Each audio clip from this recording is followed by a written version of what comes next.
कभी सोचा है कि जब विदेश से कुछ ऑनलाइन ऑर्डर किया जाता है तो वो हजारों किलोमीटर का सफर तय करके आपके दरवाजे तक आखिर पहुंचता कैसे है? या वो कौन से नियम हैं जो पूरी दुनिया के व्यापार को बिना रुके एक लय में चलाते रहते हैं? आज हम उन्हीं नियमों यानी इंकोटर्म्स की दुनिया में उतरने वाले हैं। जरा एक सिचुएशन इमेजिन कीजिए। एक तूफानी रात है और आपका लाखों का माल लेकर जा रहा एक कंटेनर जहाज से फिसलकर समुद्र में गिर जाता है। सब कुछ खत्म। अब सवाल ये है कि इस भारी नुकसान की भरपाई कौन करेगा? आप यानी जो खरीद रहे हैं, या फिर वो जिसने बेचा है? बस यहीं से सारी उलझन शुरू होती है। और देखिए, इसी उलझन का जवाब है इनकोटर्म्स। आप इन्हें ग्लोबल ट्रेड के ट्रैफिक रूल्स की तरह समझ सकते हैं। ये नियम बिल्कुल साफ साफ बताते हैं कि किसकी क्या जिम्मेदारी है, खर्चा कौन देगा, और अगर कोई हादसा हो जाए तो जवाबदेह कौन होगा।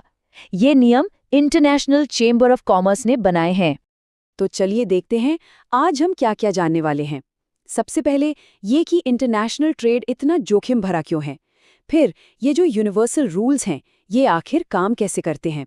हम एक शिपमेंट की पूरी यात्रा को ट्रैक करेंगे, सभी 11 शर्तों को समझेंगे और आखिर में जानेंगे कि अपने लिए सही इनकोटर्म चुनना इतना ज़रूरी क्यों है। सीधी सी बात है, अंतर्राष्ट्रीय व्यापार बहुत ही कॉम्प्लेक्स चीज़ है। अलग अलग भाषाएं, अलग अलग देशों के कानून और उम्मीदें भी अलग अलग। अगर इनकोटर्म्स ना हो तो सोचिए, पूरी तरह से अफरा तफरी मच जाएगी। कौन क्या करेगा, पैसा कौन देगा, इसका कोई हिसाब ही नहीं होगा। और इनकोटर्म्स इसी अफरा तफरी को खत्म करते हैं। ये एक ऐसी पारदर्शिता लाते हैं जिससे भरोसा बनता है और बिजनेस करना मुमकिन हो पाता है।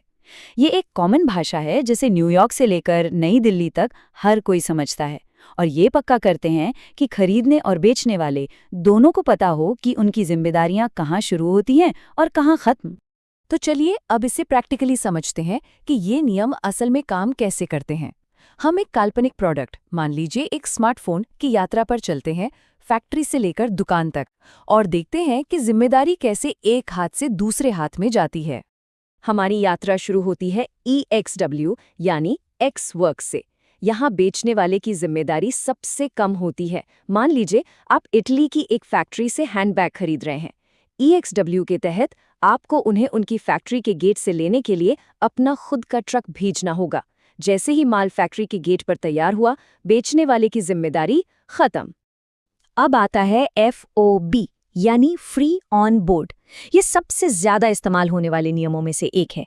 इसे ऐसे सोचिए, बेचने वाले की जिम्मेदारी माल को जहाज पर चढ़ाने तक की है। जैसे ही आपका पैकेज जहाज के किनारे को पार करता है, बस उसी पल से वो अब बेचने वाले की नहीं बल्कि आपकी प्रॉब्लम बन जाता है। रिस्क अब आपका है। अच्छा, CIF थोड़ा ट्रिकी है, तो इसे ध्यान से समझिए। इसका मतलब है कॉस्ट, इंश्योरेंस और फ्रेट। यहाँ बेचने वाला आपके माल के लिए बीमा और भाड़े का भुगतान तो करता है, लेकिन हैरानी की बात यह है कि जैसे ही माल जहाज पर चढ़ता है, रिस्क आपका हो जाता है। मतलब अगर जहाज डूब गया तो आपको इंश्योरेंस कंपनी से क्लेम फाइल करना होगा, बेचने वाले से नहीं। ये एक बहुत ही जरूरी पॉइंट है। और आखिर में है DDP, डिलीवर्ड ड्यूटी पेड।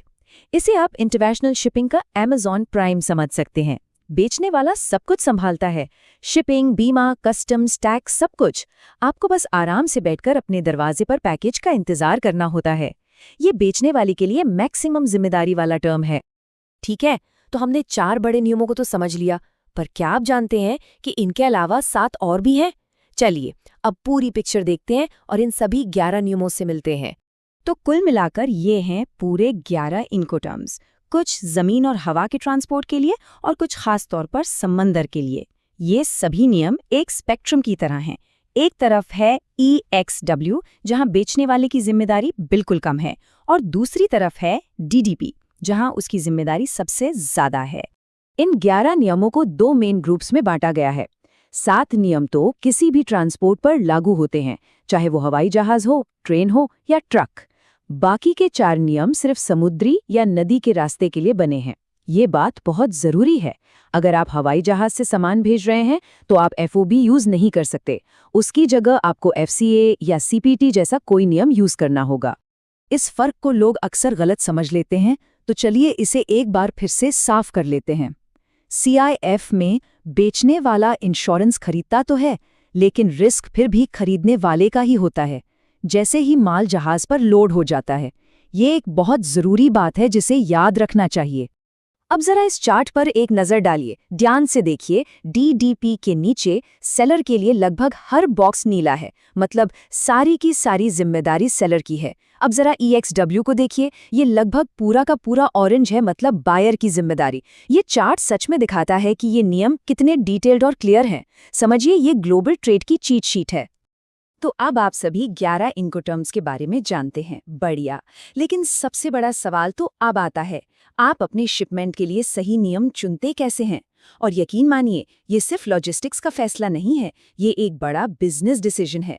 मिसाल के तौर पर, अगर आपका कोई छोटा बिजनेस है और आप पहली बार कुछ इंपोर्ट कर रहे हैं, तो आप शायद DDP चुनना पसंद करेंगे। हाँ, ये थोड़ा महंगा पड़ सकता है, लेकिन ये आपको कस्टम्स और शिपिंग के सारे झंझटों से बचाता है। वहीं दूसरी तरफ, एक बड़ी और अनुभवी कंपनी शायद FOP चुनेगी, ताकि शिपिंग के खर्चों पर उसका ज़्यादा कंट्रोल रहे।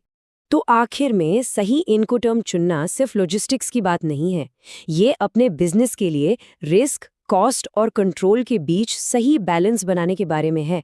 तो अगली बार जब कोई इंटरनेशनल डील फाइनल करें, तो समझदारी से चुनिएगा,